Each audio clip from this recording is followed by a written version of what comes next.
So we decided to make a portion of the backyard a garden. Last year we had a pretty healthy garden, but it was just some grow bags and some trees. This year we decided to go all out. It is key to get the correct garden bed. We sampled 3 different products and this turned out to be the best one. The other qualities wasn't great. This one we got from Amazon. I'll put the link below.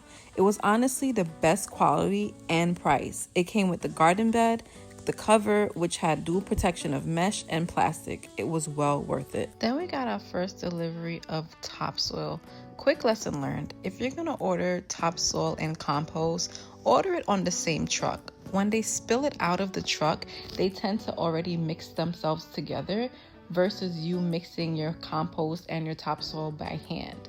So our second delivery was our compost. Now, this is why we learned our lesson, because we literally had to mix the topsoil and compost together, making life so much more difficult, so much harder. But don't worry, by the third truck, we learned our lesson. Now it's time for us to do the landscape fabric. We decided to make the garden about 30 feet by 30 feet.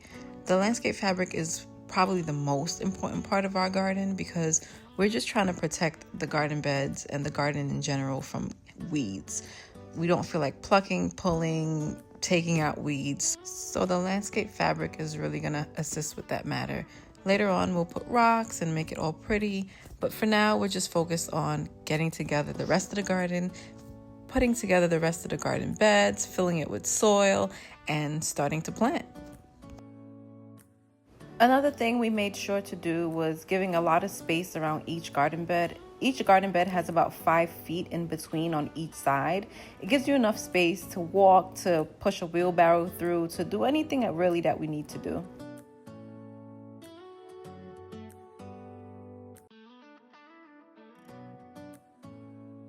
So by this time we started running low on the compost that we bought.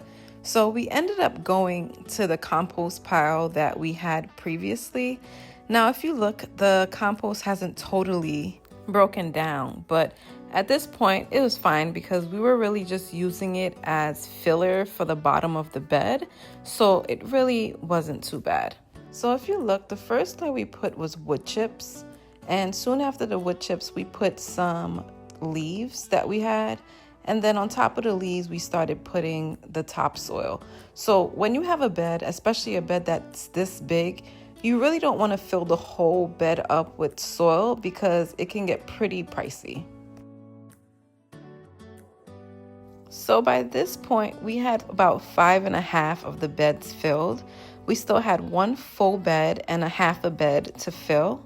So we needed 1 more truck delivery. So this is pretty much the garden now. We've planted a lot of different things in the garden. I'm gonna save all those for another video. We're waiting for the 3rd truck delivery, which is sand and topsoil mixed together. We learned our lesson, it's in the same bed. And that's gonna be for carrots and onions. We need a looser soil, so that's what we bought. This is me putting together the trellis. So this is going to be for all the vine plants, the tomatoes, the cucumbers, the watermelons, the squash, and they'll just grow up the trellis and it'll be a lot easier to manage.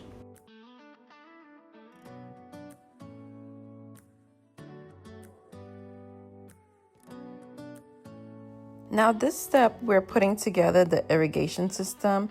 This irrigation system we bought on Amazon. It is pretty cost effective. It uses sprayers versus the drip irrigation system, and the coverage has been pretty good.